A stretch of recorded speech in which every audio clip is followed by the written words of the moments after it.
Littering is bad.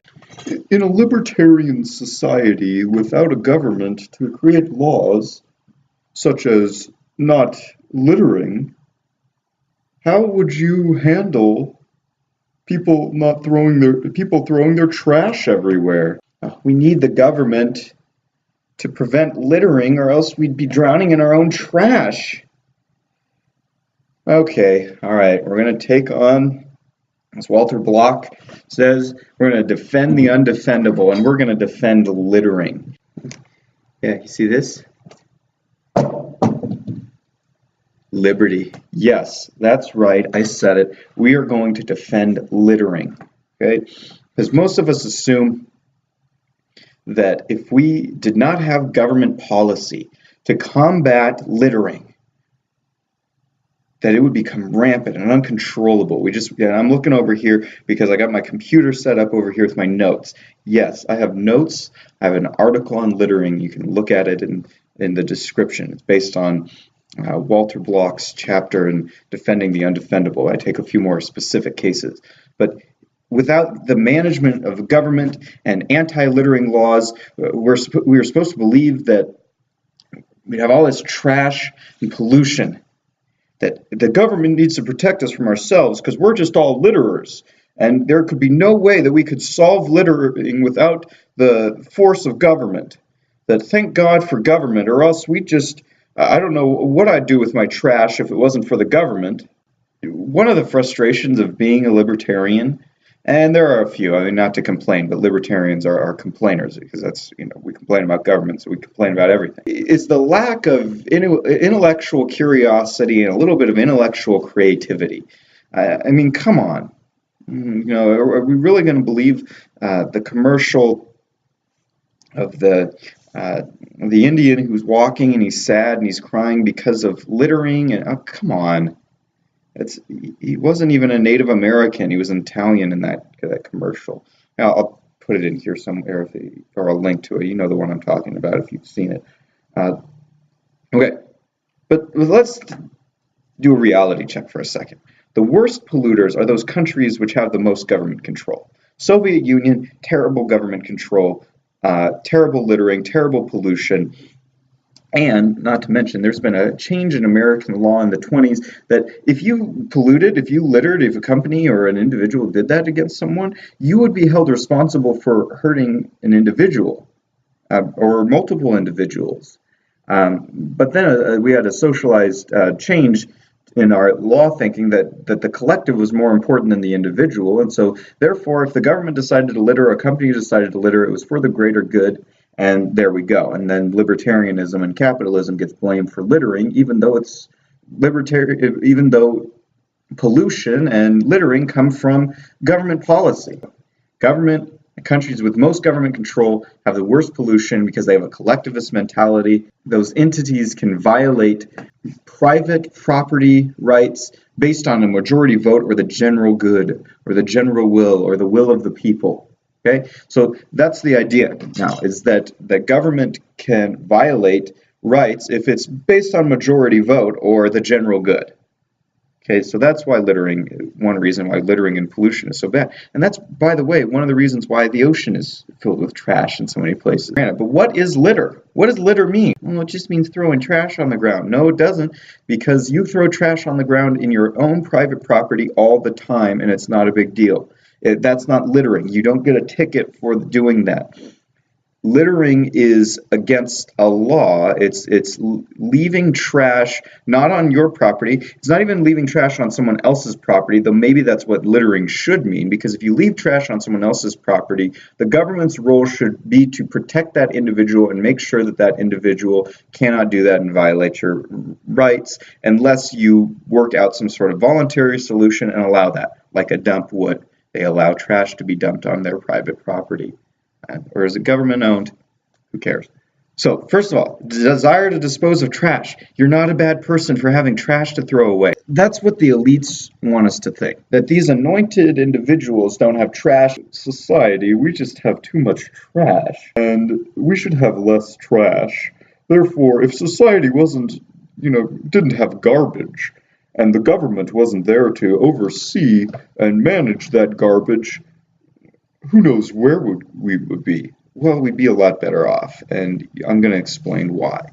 Because the desire to dispose of trash, garbage, and waste is natural to people, and it's part of the process of production, it's part of just living, and it's not inherently right or wrong. We dispose of trash, and that's not a bad thing, even though the anointed elites, the special people who ought to be running all of our lives and constantly let us know that, they think it is.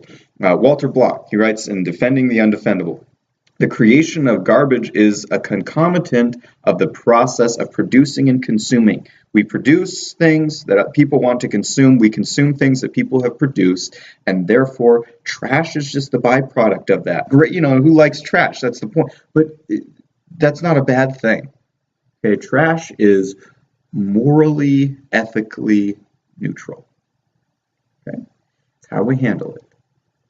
And so the creation and the desire to dispose of trash is not a sin. How, when, and where the trash is disposed of is based on property rights. Okay, property rights. So very important. So litter is, and here's the main point, litter is a government-created concept because littering can only happen on public property. It can never happen on private property unless you're violating someone else's rights. In that case, government should stop you from doing that or make sure that you repay the person for doing that or violating their rights involuntarily.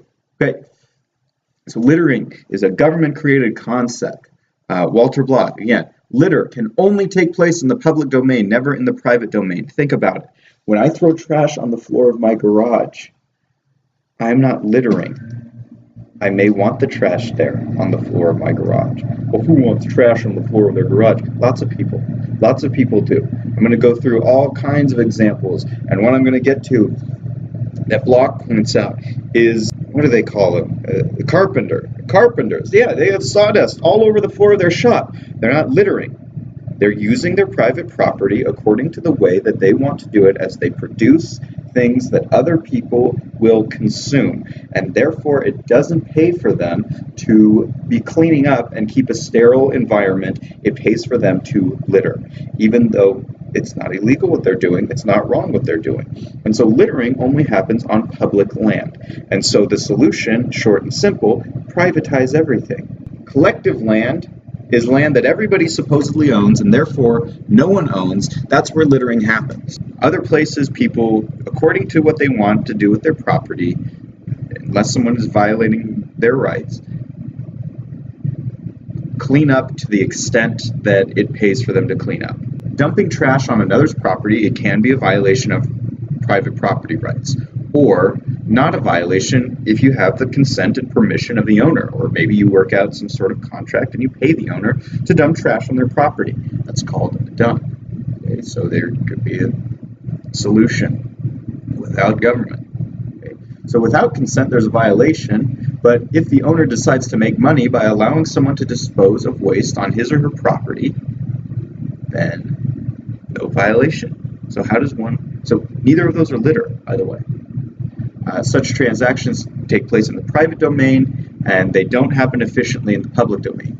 So we're going to look at some examples about supply and demand. Confetti. Think about it.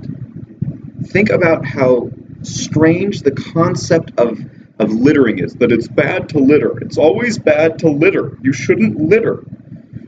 What is confetti? People make money, and I'm a capitalist, so I applaud them for this. They make money by selling confetti.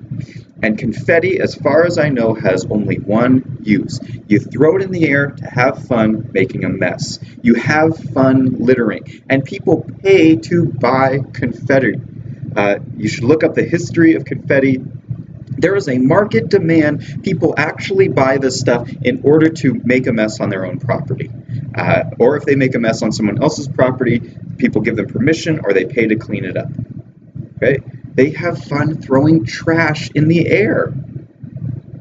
I mean, how can littering be a legitimate concept when people can go down to Party City, buy confetti, which is trash, to throw in the air at a party and have fun? And then they They decide that it's worth it to them for some reason to throw confetti. It's not worth it to other people because of the cleaning up cost, and they take the cost of that. Voluntary solution, littering doesn't happen. Even when you throw trash on your floor on purpose with confetti, people are willing to do that in a voluntary way and front the cost to pick it up. I wouldn't be. I hate confetti. I hate glitter. I hate all that stuff. But I don't want the mess. So to me, it's not worth that cost. But I don't have to do that on my private property. Okay, someone else may choose to do that, and then they front the cost of cleaning it up, whether that costs time or money. Okay, so I'm not being pretentious against confetti sellers. They can sell confetti. More power to them. They should be applauded for what they're doing. But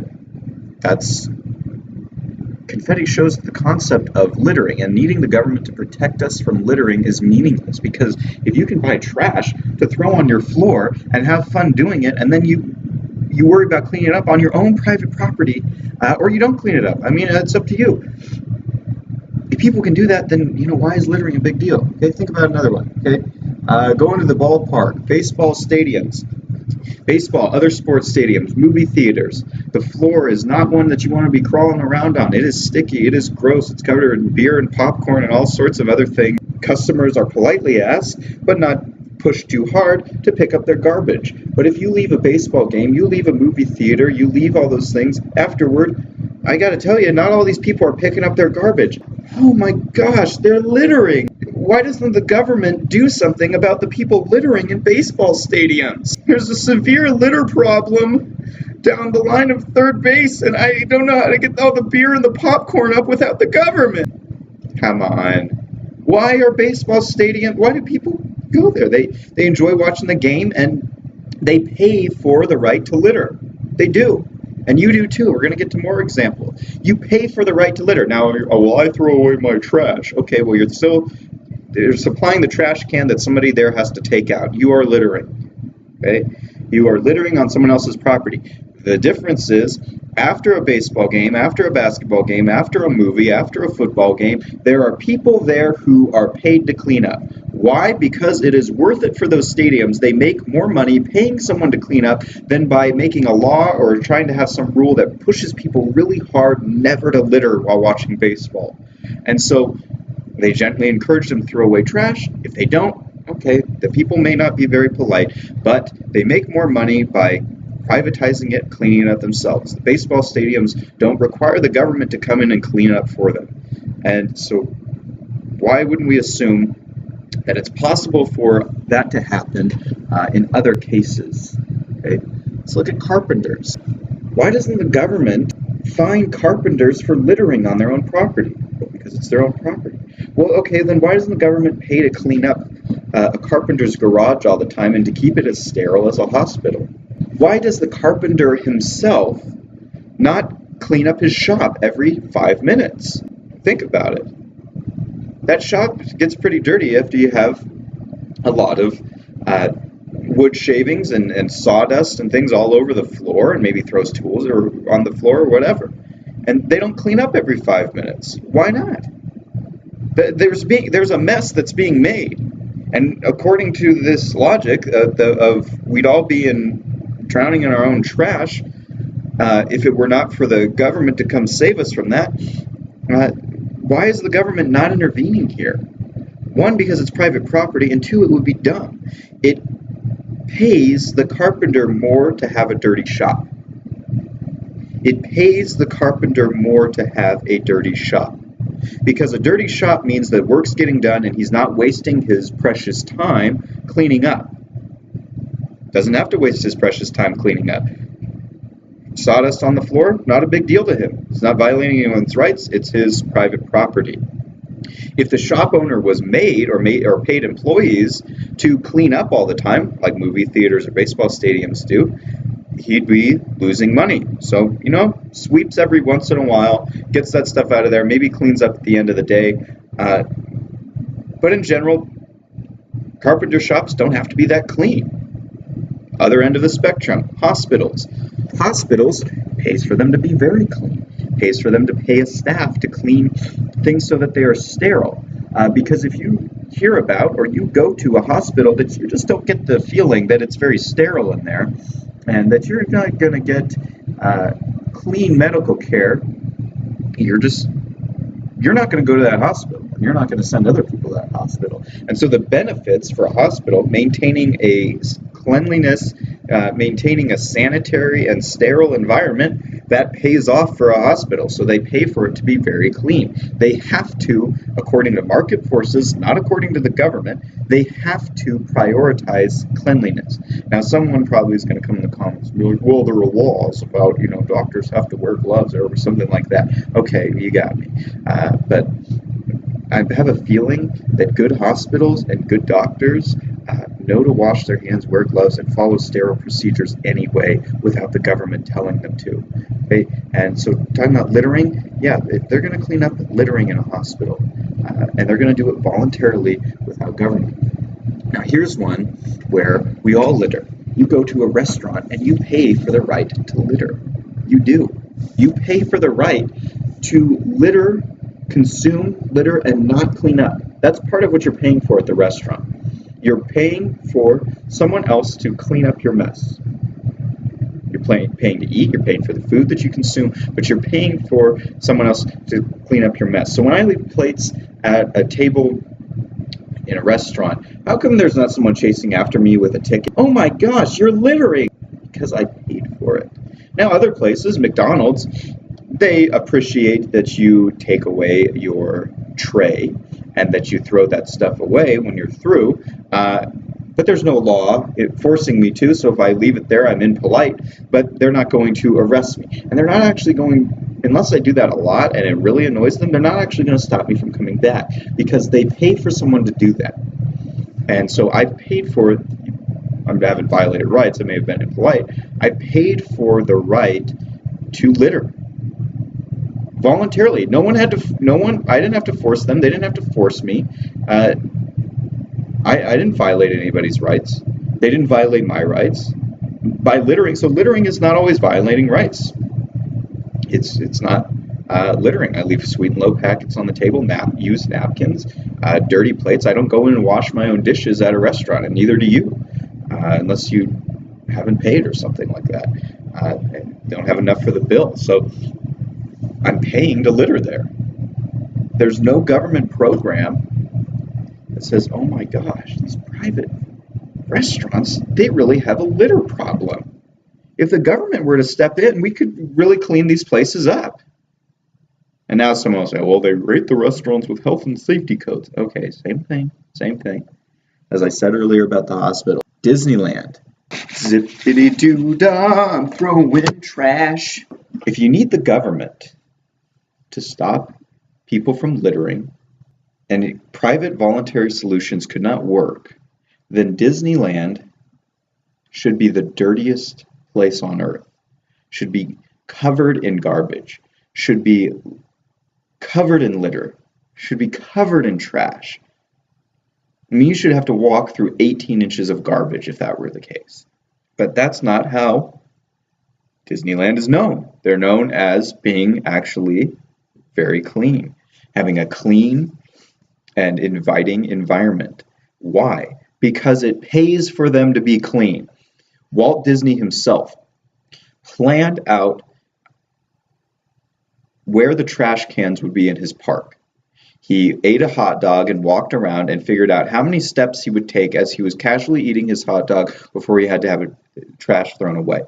At Disneyland, I don't remember the exact number, but there are trash cans literally every 15 to 30 feet.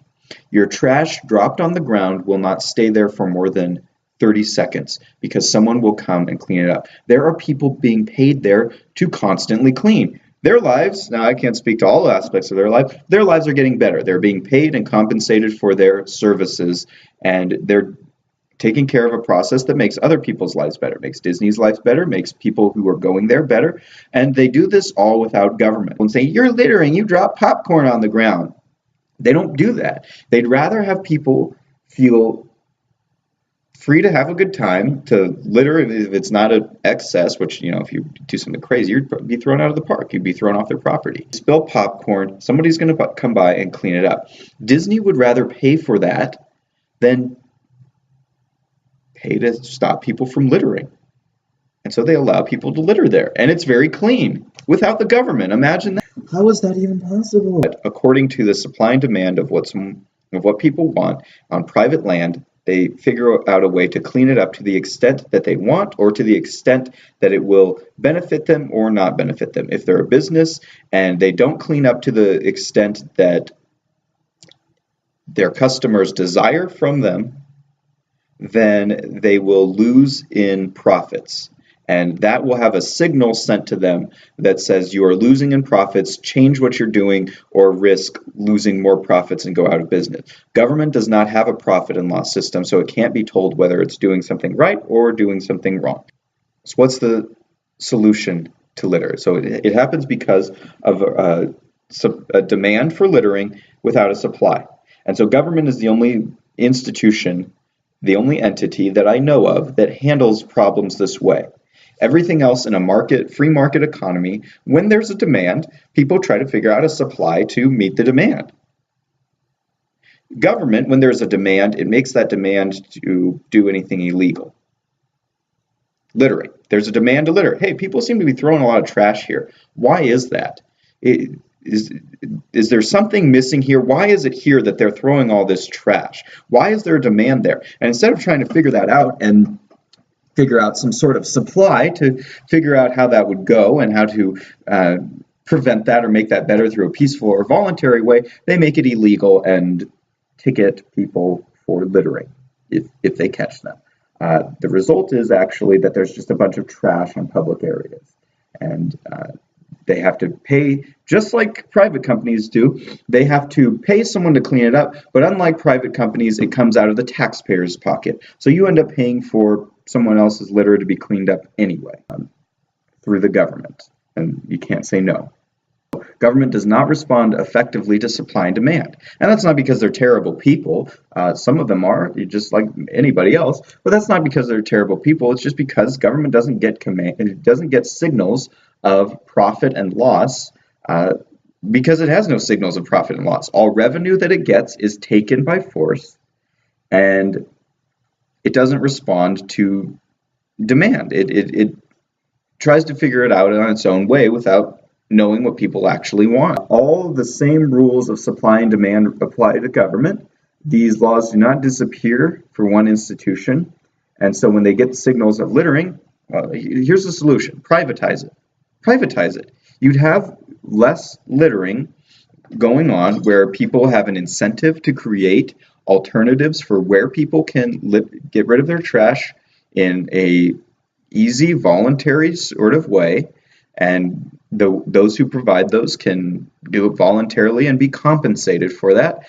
And on average, you'd have less trash. Now, there's still going to be people who violate each other's rights, yes, but I mean, it happens now. What are we trying so hard to defend here? Is the government doing such a great job taking care of the litter that apparently is all over the place, that we're not willing to try an alternative that might actually work? Let me know what you think in the comments. I won't read them, but it's always worth a shot.